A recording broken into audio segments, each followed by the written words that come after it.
আল্লাহ তাআলা কোরআনে কারীমে ইরশাদ করেছেন, সরাসরি আদেশসূচক বাক্য। আল্লাহ তাআলা বলেন, ওয়াআযিন ফিন নাসি বিল হজ। ইব্রাহিম আলাইহিস সালামকে আল্লাহ তাআলা বললেন, হে ইব্রাহিম, তুমি আজান দাও। আমাদের মসজিদগুলোতে যেমন নামাজের আজান হয়, আল্লাহ তাআলা ইব্রাহিম আলাইহিস সালামকে আজান দিতে বললেন যে তুমি হজের আজান দাও।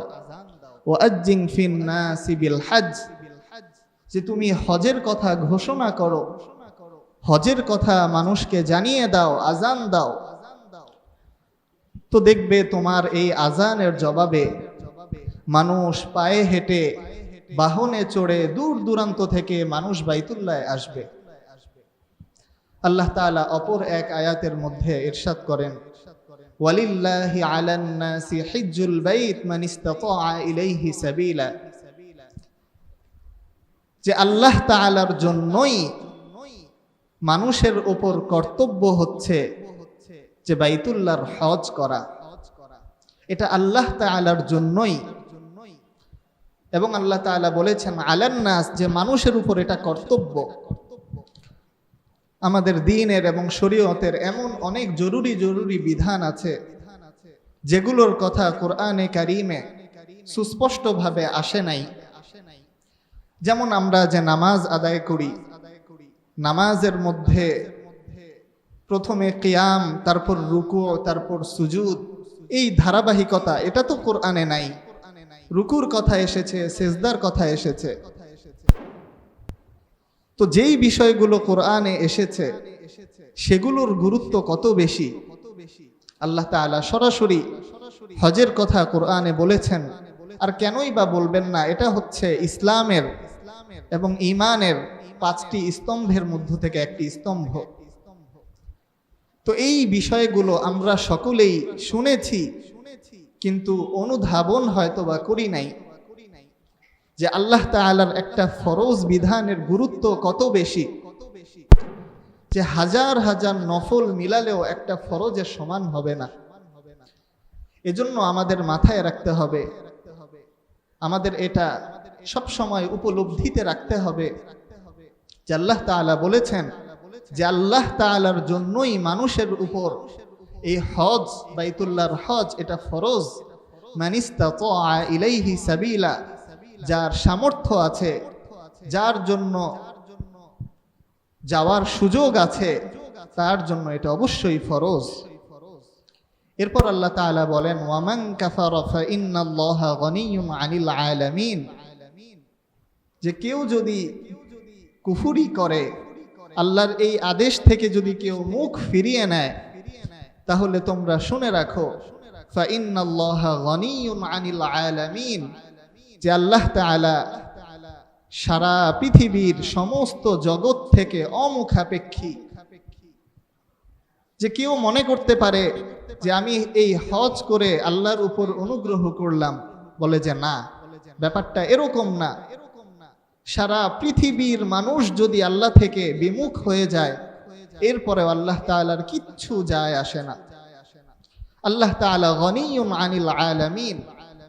তো এই যে এই আয়াতের মধ্যে আল্লাহ তাআলা হজের কথা বললেন, হজের ফরজের কথা বললেন, এবং সাথে সাথেই বললেন যে কুফরি করে, অর্থাৎ আমার উপর যদি হজ ফরজ হয়ে থাকে, এরপরেও যদি আমি বাহানা দেখাই, আমি যদি অবহেলা করি, উপেক্ষা করি, এটা আমাকে কুফরির কাছাকাছি নিয়ে যেতে পারে। কত ভয়াবহ বিষয়।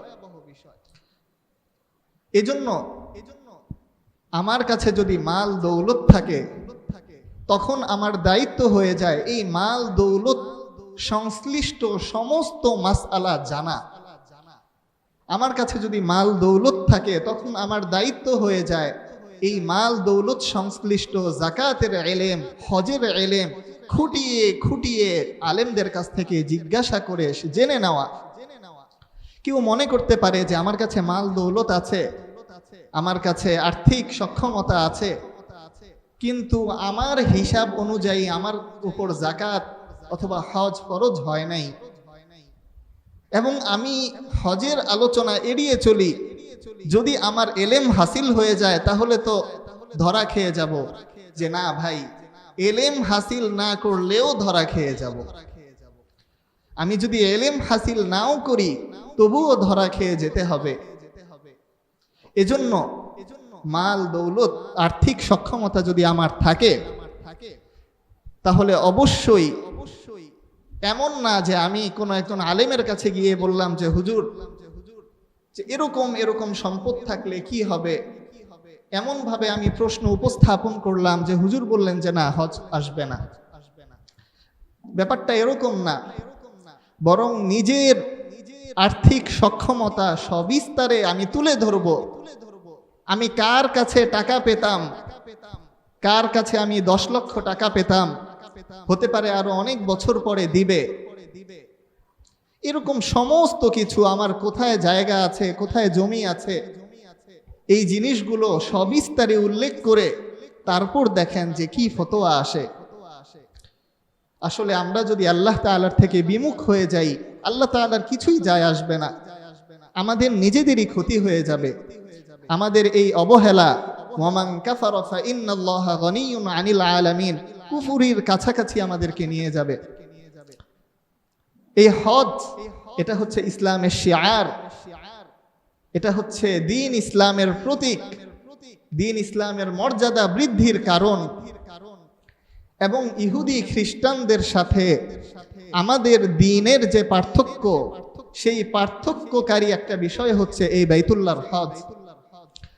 একাধিক হাদিসের মধ্যে এবং একাধিক বর্ণনার মধ্যে নবী করিম সাল্লাল্লাহু আলাইহি ওয়াসাল্লামের এই উক্তি, এই হাদিস এসেছে যে কোনো ব্যক্তির যদি সামর্থ্য থাকা সত্ত্বেও সে যদি হজ না করে তাহলে সে এমন ক্ষতি নিজের ডেকে আনলো যে সে যদি ইহুদি খ্রিস্টান হয়েও মারা যায় তাতেও কিছু যায় আসে না। চিন্তা করেন, নবীজির মতো মানুষ উম্মতের জন্য এতটা দরদ, যেই মানুষটার হৃদয়ে, যিনি নিজের সারাটা জীবন মানুষকে দ্বীনের পথে আনার জন্য কোরবান করে দিয়েছেন, তিনি বলছেন যে সে চাইলে ইহুদি হয়ে মারা যাক, সে চাইলে খ্রিস্টান হয়ে মারা যাক, তাতে এটা তার ইচ্ছা। অর্থাৎ কতটা দূরত্ব তৈরি হয়ে যায় নবীজির থেকে। কেউ যদি হজকে অবহেলা করে তাহলে নবীজির সাথে তার দূরত্ব এতটাই তৈরি হয়ে যায়, নবীজি তার ব্যাপারে সর্বোচ্চ পর্যায়ের কষ্টটা পেয়ে যান। একটা মানুষ কষ্ট পেতে পেতে একসময় কি হয়, পাথর হয়ে যায়। কষ্ট পাওয়ারও তো একটা লিমিট আছে, ব্যথা পাওয়ার একটা লিমিট আছে, যে এতটুকু ব্যথা পাওয়ার পর এরপর যতই কাটাছেড়া করুক সর্বোচ্চ ব্যথাটা সে পেয়েছে। তো কেউ যদি সামর্থ্য থাকা সত্ত্বেও হজটা না করে, তার ব্যাপারে নবীজির অন্তরে যেই আঘাত লেগে যায়, এই আঘাত এতটা গভীর যে সে যদি ইহুদি হয়ে যেত, সে যদি খ্রিস্টান হয়ে যেত তাহলে নবীজির ওই রকমই আঘাত লাগতো। তো নবীজি সরাসরি শাস্তির কথা বলেন নাই, আবার শাস্তি থেকে কম কিছুও বলেন নাই, যে সে চাইলে ইহুদি হয়ে মারা যাক, খ্রিস্টান হয়ে মারা যাক, আমার কিছু যায় আসে না, আমার কোনো দায়িত্ব নাই। আরেক বর্ণনায় আসছে যে তার কোনো ক্ষতি হবে না, সে ইহুদি হয়ে মারা যাক, খ্রিস্টান হয়ে মারা যাক। এর অর্থ কি? সে তো সর্বোচ্চ ক্ষতিটা ডেকে এনেছে, আর কি ক্ষতি হবে? কতটা ভয়াবহ হুমকি! এজন্য মুহতারাম হাজিরিন, আমাদের সবার প্রত্যেকেরই উচিত যে আমাদের সম্পদের বিবরণ সমস্ত কিছু নিয়ে জাইয়াত আলেমদের কাছে গিয়ে সেটাকে উপস্থাপন করা, পেশ করা। সংক্ষেপে কিছু বলি, যেমন একে তো হজের একদম বেসিক যে বিষয়, যে একজন ব্যক্তি তার হাওয়া যে আসলিয়া অর্থাৎ জীবন ধারণের জন্য মৌলিক যে উপকরণ আছে সেটা তার মজুদ আছে। তো সেই হাওয়া যে আসলিয়া সেটা থেকে অতিরিক্ত তার কাছে এই পরিমাণ সম্পদ আছে, যেই সম্পদ দিয়ে সে যেতে পারবে, আসতে পারবে, এবং ওই সম্পদ দিয়ে তার পরিবার পরিজনের যে থাকা খাওয়ার ব্যবস্থা সেটাও সে করতে পারবে। কোন সময় পর্যন্ত? ফিরে আসা পর্যন্ত। তো এতটুকু যদি কারো থাকে তাহলেই তার উপর হজ ফরজ। আমাদের অনেক ব্যবসায়ী ভাই আছেন যাদের ব্যবসায় ইনভেস্ট করা আছে। এখন এখানে অনেক সূক্ষ্ম মাসআলা, এটা মোটা দাগে বললে হয়তো অনেকেই আমরা নিজেদের সাথে মিলাতে পারবো না। এজন্যই শুরুতে বলে নিলাম যে আমাদের প্রত্যেকের দায়িত্ব নিজেদের সম্পদের বিবরণ এটা যাচাই করে নেওয়া। এরপরেও কিছুটা শুনে রাখি যে এমনও মাসআলা এসেছে যে কারো কাছে এই পরিমাণ সম্পদ আছে যেটা দিয়ে তার উপর হজ ফরজ হয়, কিন্তু তার মধ্যে এই সন্দেহ তৈরি হয়েছে যে আমার সম্পদের মধ্যে হারাম মিশ্রিত থাকতে পারে। তো হারাম মিশ্রিত সম্পদ দিয়ে আমি কিভাবে হজে যাব? বলেছে তার উপরেও হজ ফরজ। তার দায়িত্ব হচ্ছে সে একজনের কাছ থেকে কর্জ নিয়ে হজে যাবে এবং তার সেই হারাম মিশ্রিত সন্দেহপূর্ণ যে সম্পদ আছে সেটা দিয়ে সে ঋণ পরিশোধ করবে। আবার একটা মাসআলা, এক ব্যক্তি সে একটা গাড়ি ক্রয় করলো, গাড়ি কিনলো যে এই গাড়ি সে বিক্রি করবে, এবং দেখা যাচ্ছে যে এই গাড়ি বিক্রি করলে সে যে মুনাফা পাবে, শুধু মুনাফা না, তার এই গাড়িটা ব্যবসায়িক সম্পদে পরিণত হয়েছে। ব্যবসায়িক মূল যে পুঁজি সেটা ছাড়া অতিরিক্ত যেটা, সেটার উপরেই কিন্তু হজ ফরজ হয়ে যায়। এখন দেখা গেছে যে সে গাড়ি ক্রয় করলো, গাড়িটা বিক্রি হচ্ছে না, তো সে কি করবে? তো উলামায়ে কেরাম এবং মুফতিয়ানে কেরাম বলেছেন সেও ঋণ নিয়ে হজ করবে এবং এই গাড়ি বিক্রি করে সেই ঋণ পরিশোধ করবে। এরকম ভাবে জায়গা জমি সেটার উপরেও কিন্তু হজ ফরজ হয়ে যায়। তো এইভাবে যদি আমরা হিসাব করি তাহলে কত মানুষের উপর হজ ফরজ হয়ে আছে। তো এই জন্যই এই বিষয়টা অবহেলার না, এই বিষয়টা যে আমি না জেনে বেঁচে গেলাম এরকম না। আমি যদি না জেনে বসে থাকি তবুও আমার ধরা খেতে হবে। এজন্য আমরা প্রত্যেকেই চেষ্টা করি যে আমাদের এই হজ, আল্লাহ তাআলার এই বিধান, ইসলামের এই মৌলিক স্তম্ভ, এটা যেন আমাদের দ্বারা আদায় হয়ে যায়। হাদিসের মধ্যে আসছে যে আল হাজ্জু আরাফা, যে হজ হচ্ছে আরাফা, যে এই আরাফার ময়দানে উপস্থিত হওয়া ছাড়া কারো হজ আদায় হবে না। আর এই আরাফার এত ফজিলত, যেমনটা এখানে বলা হয়েছে